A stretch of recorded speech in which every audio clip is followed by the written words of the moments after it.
predators ever in the United States of America.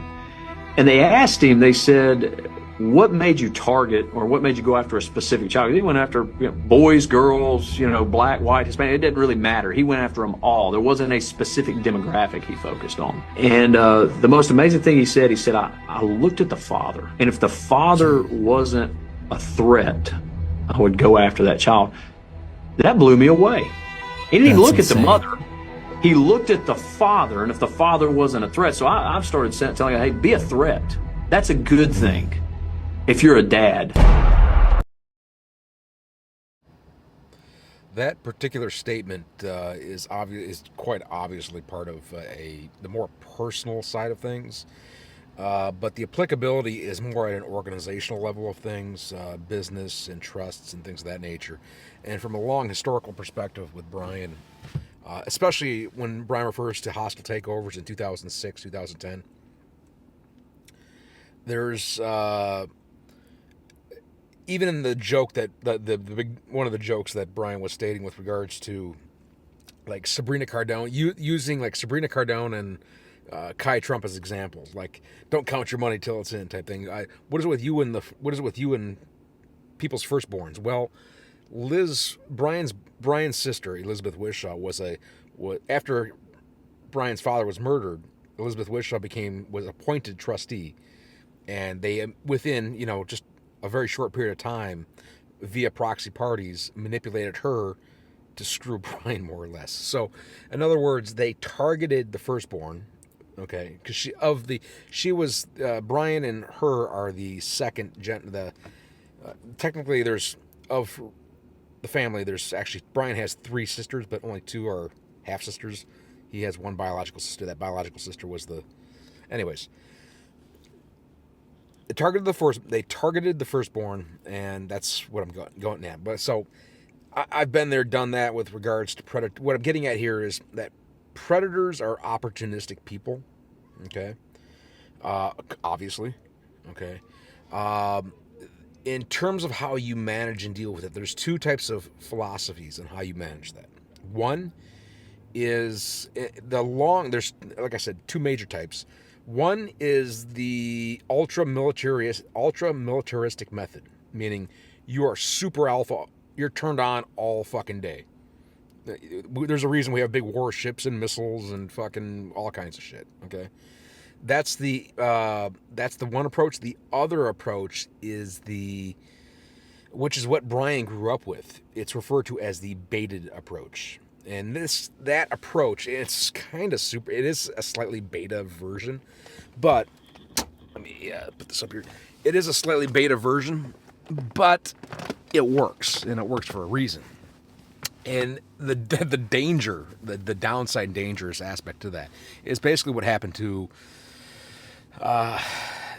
the healthcare. Whatever it was in New York where they shot the guy in the back. They called it the Italian job, Luigi, whatever. And that's one of the reasons that you have to have a fallback team. Okay, at different levels of things, like at an organizational level as well as physical security as well, is because of that methodology of operation. So opportunistic people come up from behind you and blindside you. Okay, more or less. That's kind of how it applies. So that's one of those things you just have to take into consideration, at least historically. But what it accounts for, you're putting a hell of a lot of faith in a security team to monitor in real time, 24/7, every second, every minute of the day, to just pounce on somebody. Okay. Bye. And when I say, I mean like have a nice day. So that's where, when it comes to predatory parties out there, because a lot of you got to keep something in mind. You're not dealing, especially at organizational level things, you're not dealing with a single individual. You're dealing with groups of people, organizations that are tied and connected to other sources. So the one obvious advantage of using a baited version of it is that through that principle, because those parties utilize proxy parties to or delegates to go into Brian's environment, they can be backtracked and backtraced to where their origin is. So it's kind of like there's a lot of different analogies out there, but it's kind of like ant, like the ant. The hell's that shit? Pesticide shit. You put the little ant traps, or whatever.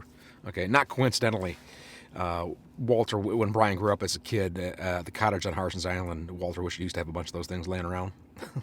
So they take whatever, take it back to their colony, and they all go. Okay, so like I said, super kind of fucking dangerous to do it that way, but it is one of the methodologies. Okay, so with regards to what he's saying in terms of do predators look at like in the case of individuals, do predators with regards to children ever look at their kids and go, do they look at their fathers? I could definitely see that for sure. Yeah, that's a real thing. Okay, because you're dealing with opportunistic people. Okay, so it's the same with that's why I said that's one of the reasons I don't cling heavily to. It's still applicable. You still have to, be in better condition than this shit here. But I mean, obviously, okay. But as far as because the big problem with people that you do the big alpha thing, you get it. That in of itself is exploitable. That's why it's dangerous. When you go, if you're turned on all alpha all day long, okay, it's exploitable.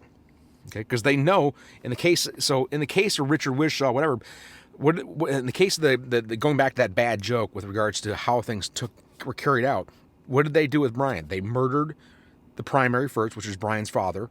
They also, within the same year, isolated Brian from his girlfriend. 3, they also murdered Brian's closest male figures. And then additional isolations and whatever. It was sequential from thereafter. So, is that a real thing? Yeah, they look at when you're dealing with low-level predators, they look at that and they walk away. But when you're dealing with higher-level predators, okay, they fucking take out your family. They don't give a shit. Okay? So that's why in the case of organizational structures, when you're dealing with, especially with the Wishaw family office, things like